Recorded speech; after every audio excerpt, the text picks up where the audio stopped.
ଭଲ ଅଛି ନା? ତମ ଦେହ ଭଲ ଅଛି ନା? ମାମା ବସ। ଖବର ପଠେଇବେ ବସ ଏଇଟା ରଖୁଛ। ଏଇଟା ପଢିବା।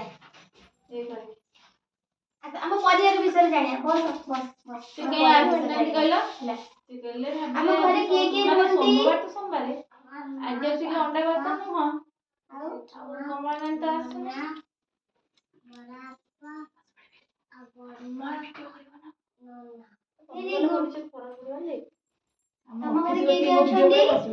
ଆପଣ ବି ରହିବା ଦରକାର କିଛି ପ୍ରୋବ୍ଲେମ୍ ନାହିଁ। ଗାଇଡର ଜଣେ ରହିବା କଥା। ଜଣେ ଗାଇଡ ଟିଚର ରହୁଛନ୍ତି ନା। ଛୋଟ ପରିବାରରେ କିଏ କିଏ ଅଛନ୍ତି? ବାବା, ମାମା, ଭାଇ, ଭଉଣୀ। ବଡ ପରିବାରରେ କିଏ କିଏ ଅଛନ୍ତି? କିଏ? ମା, ବାବା, ଜେଜେବାପା, ଜେଜେମା, ହଁ, ଦାଦା, ଖୁଡି। ଆଉ ଇଏ କିଏ? ଇଏ ତମେ, ତମ ଭାଇ ହେଲା। ଜେଜେବାପା କଣ କରନ୍ତି? ଏ ତମେ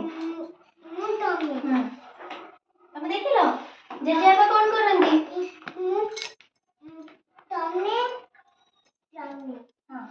ଗପ କୁହନ୍ତି ନା? ଗପ କୁହନ୍ତି ନା? ଛୋଟ ପରିବାର ସୁଖୀ ପରିବାର, ବଡ ପରିବାର ବି ସୁଖୀ ପରିବାର ହେଲା। କାହା ଜେଜେ କାହା କୋଉ ଗପ କହିଛନ୍ତି ଟିକେ କହିଲେ ଦେଖିଆ। ତମ ଜେଜେ ଗପ କୁହନ୍ତି ନା ନା? ତା ଜେଜେମା ଅଛନ୍ତି। ଜେଜେମା। ଜେଜେମା ପାଖରେ ଶୁଅ ନା? କାହା ପାଖରେ ଶୁଅ? ମାମା ନା ଜେଜେମା? ସମସ୍ତଙ୍କ ପାଖରେ ଶୁଅ? ତମେ କାହା ପାଖରେ ଶୁଅ? ଏଇଟା ମିଛ କହିଲା। ଆଉ ତମ ମାମାଙ୍କୁ କଣ ଡାକ? କଣ ଡାକ ତମ ମାମାଙ୍କୁ? ବାବୁନୁ ଡାକ। ତମ ମାମାଙ୍କୁ ମାମା ଡାକ ନା? ତମେ ଡାକ ନା ମାମା? ନା ସେ ମାମାକୁ ମମ୍ ଡାକେ ମମ୍। ଜେଜେମାଙ୍କୁ କଣ ଡାକ? ଜେଜେମା ତମେ ଜେଜେମା କଣ ଡାକ? ବୋଉ ବୋଉ। କଣ? ବୋଉ? ବୋଉ ନା? ବୋଉ ଡାକ? ଓହୋ। ଆଉ ତମ ବାବା କଣ କରନ୍ତି? ପୂଜା କରନ୍ତି। ପୂଜା କରନ୍ତି। ମନ୍ଦିର ପୂଜକ ନା? ତମ ବାବା କଣ କରନ୍ତି? ଡ୍ୟୁଟି ଯାଆନ୍ତି। ଆଉ ମାମା କଣ କରନ୍ତି? ଘରେ ରୋଷେଇ କରନ୍ତି ନା?